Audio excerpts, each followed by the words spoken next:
It's freezing in England, mate. It's -3, but we got gloves, we've got hats, and we're staying indoors, staying nice and warm. Many people in many countries, unfortunately, don't have that privilege. And that's why I'm collecting with one ummah on behalf of the 7 countries in which our Muslim brothers and sisters are freezing. Guys, link in the description and in the pinned comment. Make sure you donate, mate.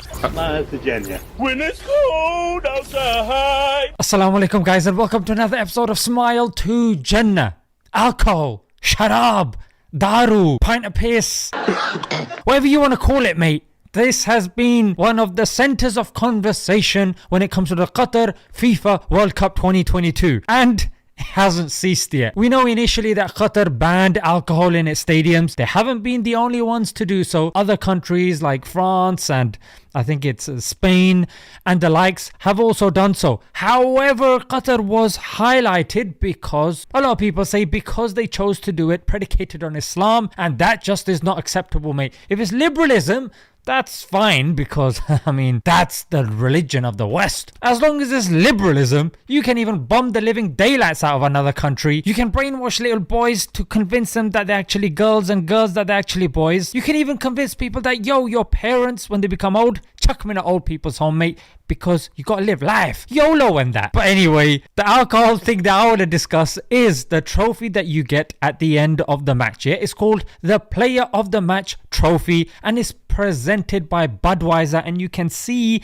their insignia on there, and when players receive it, they display it proudly. Look, Budweiser's given us this. They get promotion and they get their trophy as well. However, Kylian Mbappe, one of the most famous players in the world, refused to show the Budweiser thing. In fact, he turned it around. And he did this not once, not twice, but thrice. He did it against Australia, Denmark and Poland. And he wasn't the only one to do it. Yesterday, Olivier Giroud, he got the trophy and he did the same as well. And this is not excluding the Muslim players. Yeah, you've got Muslim players like Abu Bakr of Cameroon. You've got Khazri of Tunisia. You've got Bono of Morocco and Ziyech also of Morocco that have done the same. It's got so bad that Budweiser has had to cater for these individuals that do not want to promote the devil's juice, mate. In fact, Mbappe, yeah, I gotta respect this guy because this guy goes as far as not advertising betting, alcohol and junk food as well. Even when he was threatened with fines, he was like, yo, it's fine. Lol. I'll give the fines, no problem. I mean, imagine being forced to pay fines because you're not promoting a drug. You're not promoting the devil's juice. It's not halal, fam. You're not promoting something that kills millions of people daily, and countries like America have tried to ban it, but they couldn't. Soon we must all face the choice between what is right and what is easy. What a world we live in where wrong has become right and right has become wrong. And it should also be noted that Kylian Mbappe's mum is a Muslim. Yeah, himself, I think he's a practicing Christian, but he's valued by the French to such a degree that when he planned to leave PSG, he got a call from Macron.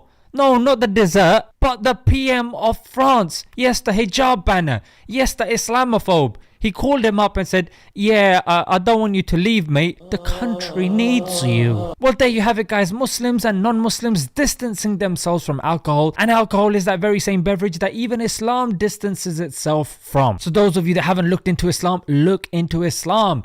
Why is it that you've got a country that's risking bad press? Qatar, yes, you've got players that are risking bad press just to distance themselves from this. Even Ronaldo makes it a point not to drink alcohol because it took his father as well. So guys, what a blessing Islam is, that it makes forbidden that which is actually bad for us. We're like kids wanting candy, but our parents know it's bad for our teeth, mate, so they limit it, but we start weeping and saying, why? That's what we see, mate. Allah has the picture, we have the pixel. Yeah, we just want to do that which is going to give us momentary happiness, but Allah wants to give us everlasting happiness.